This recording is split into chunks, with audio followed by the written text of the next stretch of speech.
Legion. We do not forgive. We do not forget.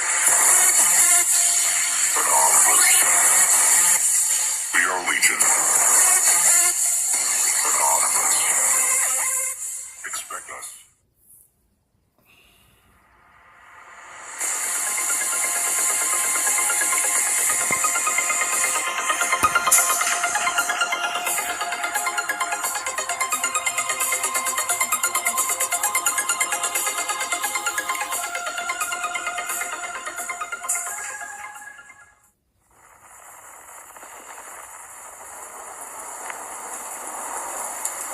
I beg all of you, open as many eyes as you can, my brothers and sisters.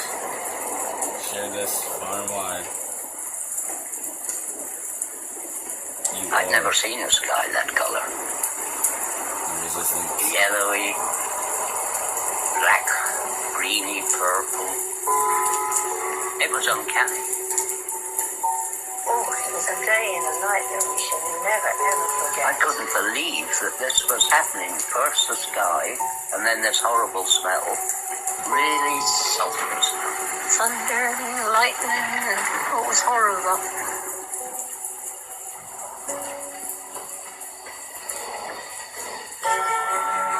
We're in very great danger from the pollution that's coming down over us.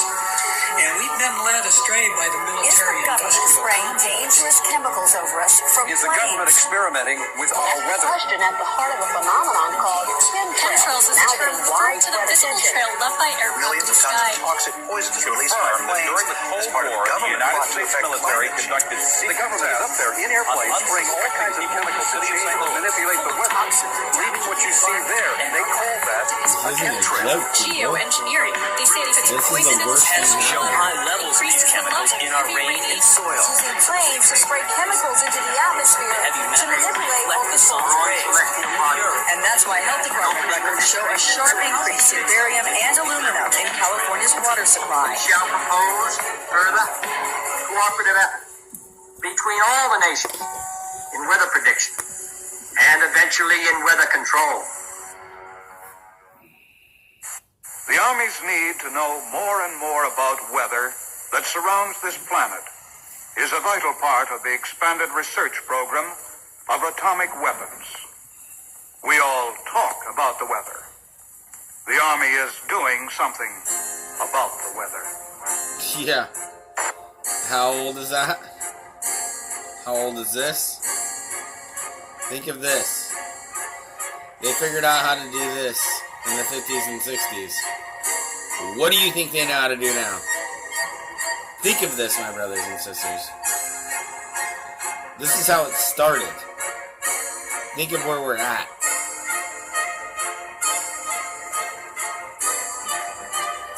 I ask many people that I know constantly, I'm like, does the sky look normal to you? Yeah, that looks normal. I People would like don't to see take it. you into the laboratory and show you a few of the experiments that led us to our outdoor experiments in converting clouds into snow. Using a home freezing unit such as this, we can form supercool clouds just like those in the natural atmosphere by taking a tiny piece of dry ice such as this and scratching it so a few tiny fragments fall into the supercool cloud. Long streaks develop. The particles grow very fast. They grow about 1 billion-fold in volume in a few seconds. Many millions of snow crystals form, and we get the same effect as is produced by dry ice. Dry ice is not particularly important as far as the fact that it's CO2 is primarily important because it's colder than minus 35 degrees centigrade. This is a picture of the first cloud that we seeded back last November. Flying in a small Fairchild plane and putting dry ice from a small dispenser in the bottom of the plane, and within minutes saw long streamers of snow falling from the base of the cloud and evaporating into the If only drier that's what air they're below. dropping on Under us many now. conditions, of course, full-fledged snowstorms will be produced in this way. Nature at last has permitted to do a little something about the weather. I wish that's all they were dropping on us. Using Schaefer-Langmuir techniques, the Army Signal Corps and Office of Naval Research began conducting many of these experiments. In 1947, Project Cirrus expanded to test cloud seeding on a hurricane traveling eastbound 350 miles off the coast of Jacksonville.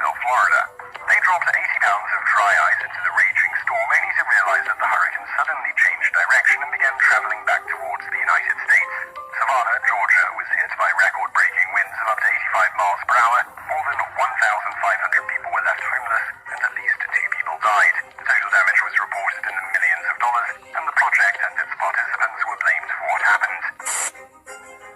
On the night of the 15th of August, 1952, the worst flood in British history swept through the tiny seaside village of Lynmouth. 90 million tons of water devastated the area, killing 35 people and leaving over 400 homeless. 40,000 tons of boulders were dragged off the moors, destroying houses and cars. Porter spoke to squadron leader Len Otley. He confirmed that he worked on Project or Operation Cumulus, which was also referred to as Operation Witch Doctor. What's more, in mid-August 1952, Alan Yates, a lecturer at Cranfield School of Aeronautics at the time, was asked to take part in cloud seeding experiments. According to Yates, the artificial rain fell over Lynmouth and washed the village into the sea. Newly declassified documents prove that Project Cumulus was indeed going on the day of the flood that year. Project Skyfire, a U.S. forestry research operation concerned with the study of lightning and all of its manifestations. Project Skyfire is aimed at lightning fires in western Florida. In detail, the manner in which your work involves you in the dispersion of clouds, which happen to have some effect on, or rather bring about thunderstorms or what have you. Could you tell our audience something about that type of work? Laurie, we're conducting experiments in cloud seeding aimed at determining whether or not weather modification techniques might possibly prevent lightning fires. We carry this work on by seeding clouds with silver iodide nuclei. We disperse silver iodide from specially developed generators located either on the ground or on aircraft. Our experience has been that we can do the best job through aircraft seeding. Again, man looks to his own efforts to increase the flow of water. Since the 1946 experiments of Dr. Vincent Schaefer, we have known that some clouds can be modified through seeding to yield additional precipitation. In 1961, Congress directed the Bureau of Reclamation to begin a long-range study of cloud seeding with the aim of eventually augmenting the nation's supply of water. The program, called Project Skywater, continues at many sites throughout the United States. Eventually, if the research program proves successful, the methods learned will become part of our nation's integrated water resources program. In 1962, during the Vietnam War, American forces responded with Operation Ranch Hand. Over the next 9 years, spraying an area about the size of Massachusetts with defoliants, the most notorious being Agent Orange. Large swaths of Vietnam were left barren. Enough food to feed 600,000 people for a year has been destroyed.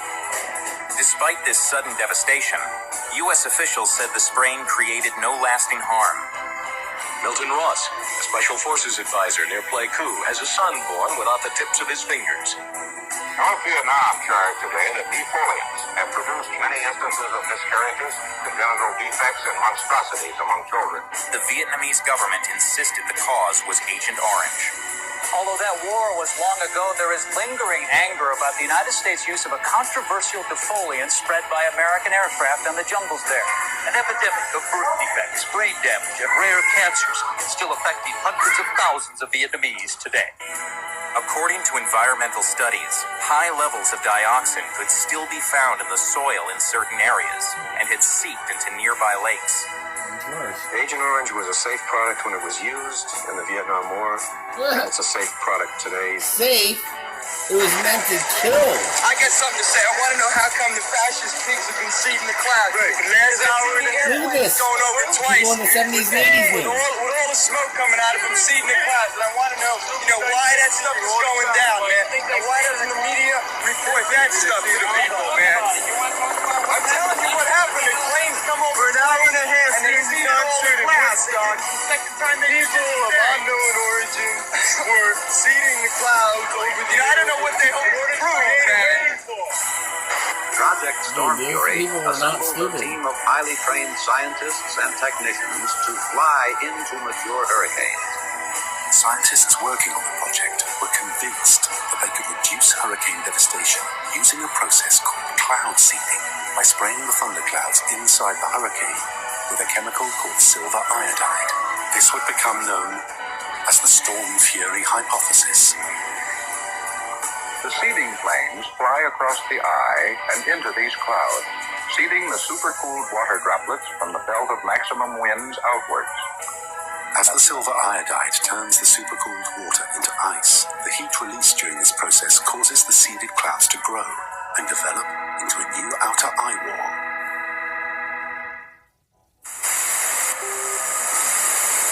At that time, the United States Army were in Vietnam.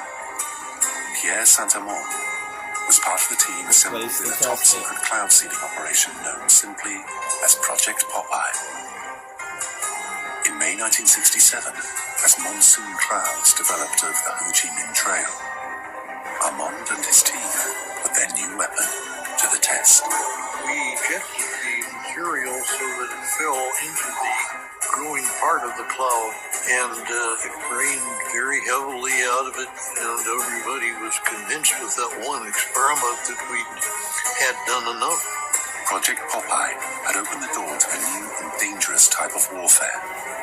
Some said, if you control the weather, you can control the world. Military planners imagined loading the clouds with radiological, biological, or chemical agents and having them rain on demand. They could attack your enemy using the weather, but deny ever doing so. Allegations were made that cloud seeding had not only made jungle paths impassable, it had also killed thousands of innocent people. But this didn't stop governments from continuing to explore ways of modifying the weather, sometimes for highly questionable purposes. Most times. And that message calls for new frontiers, new visions.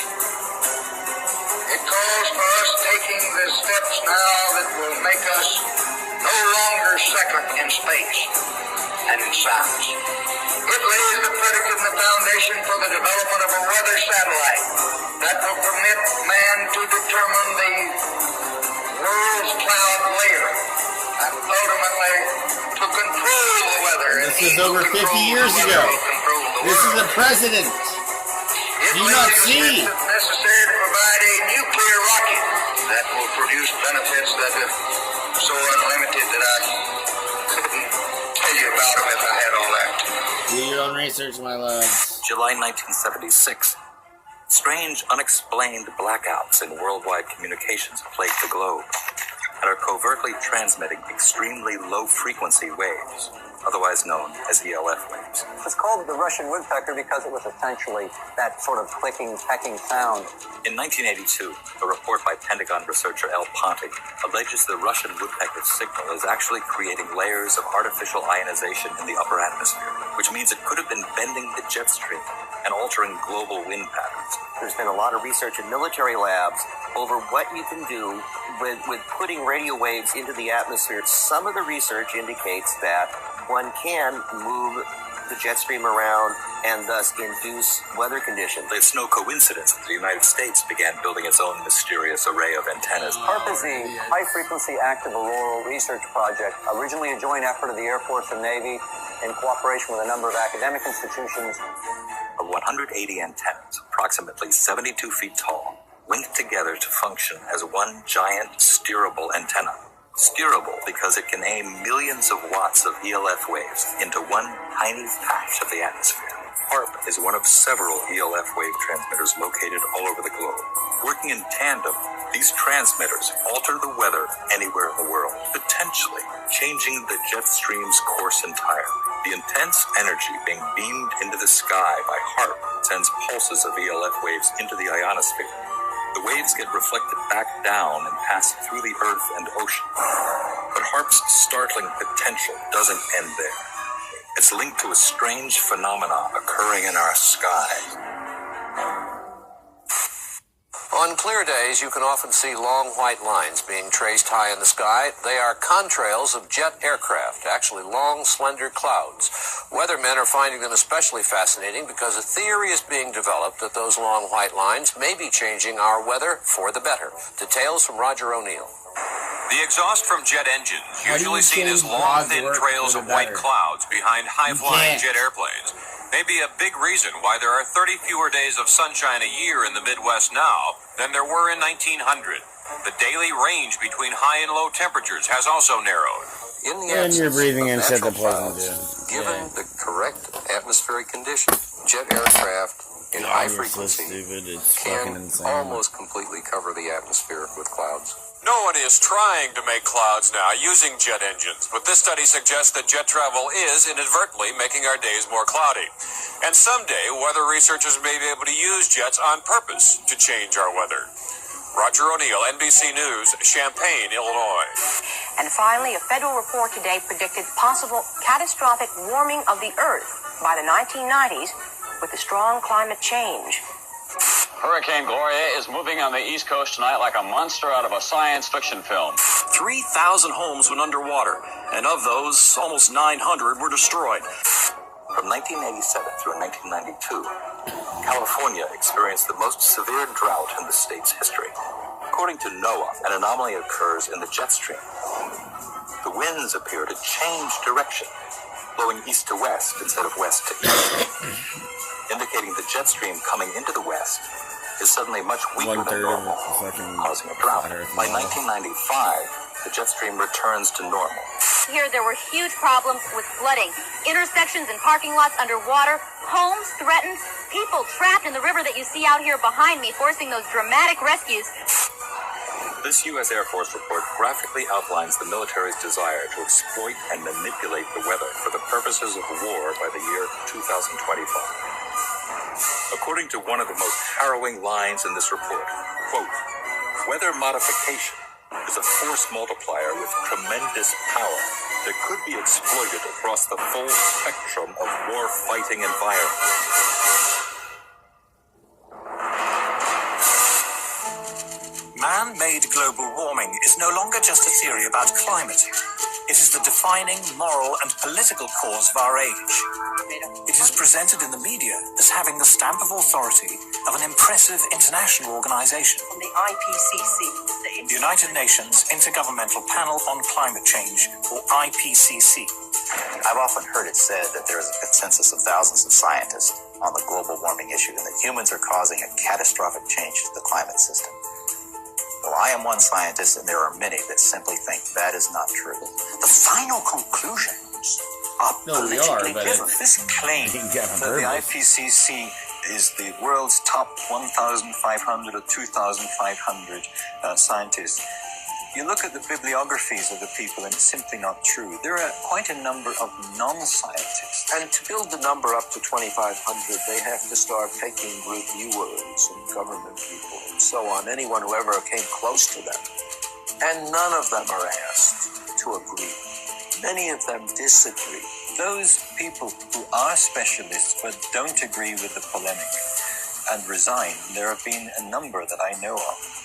They are simply put on the author list and become part of this 2,500 of the world's top scientists. People have decided you have to convince other people that since no scientist disagrees, you shouldn't disagree either.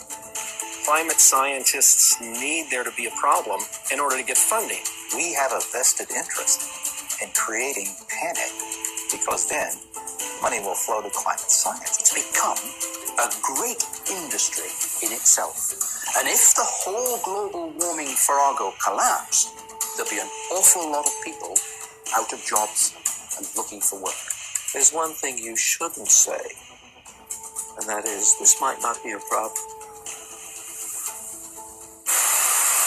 If you go to page 119 of the president's budget, he's anticipating generating $646 billion in new tax revenue from this bill.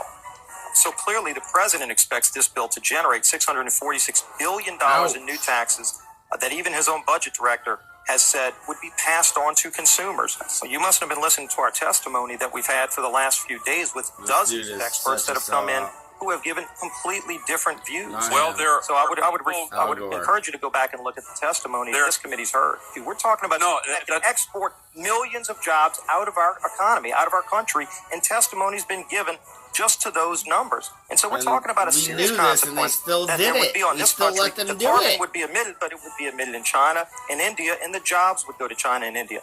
Do you want to man-made global warming pollution causes global warming.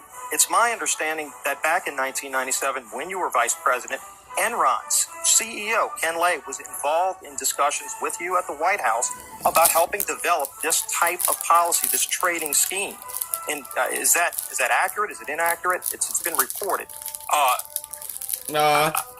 don't know, but I met with Ken Lay, as lots of people did, before anybody knew that he was a crook. And clearly, you can see why so many of us are concerned about turning over this country's energy economy. Well enough to call him Kenny Boy. You knew him well enough to help devise this trading scheme, and obviously we know what Enron and these big guys on Wall Street like Goldman Sachs, and I know you've got interest with Goldman Sachs. No. These people, well... Yeah, you do.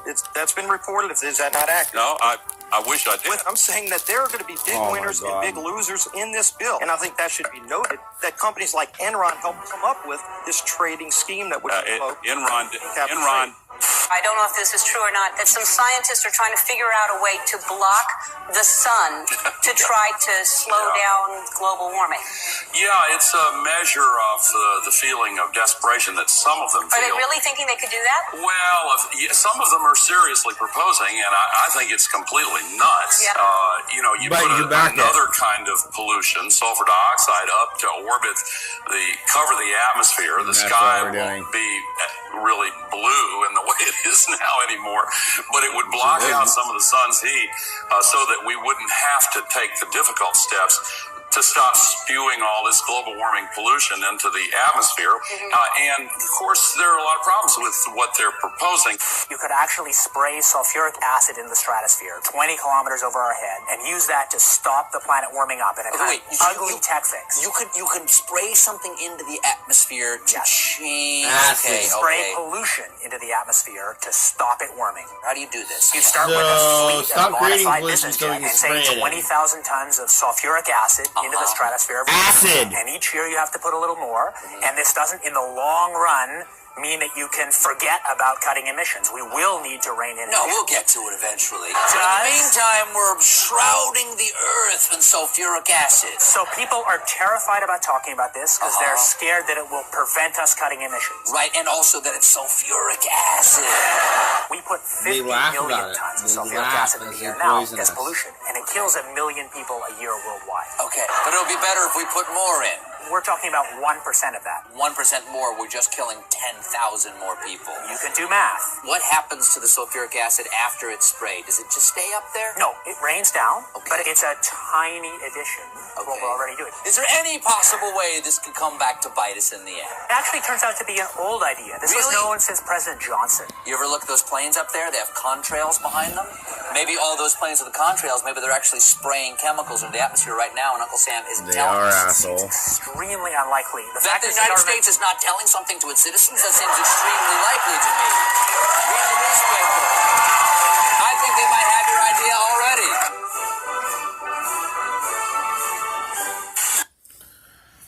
Okay, end of part 1. If you care about your children, you should share this. I love you all. We are the resistance.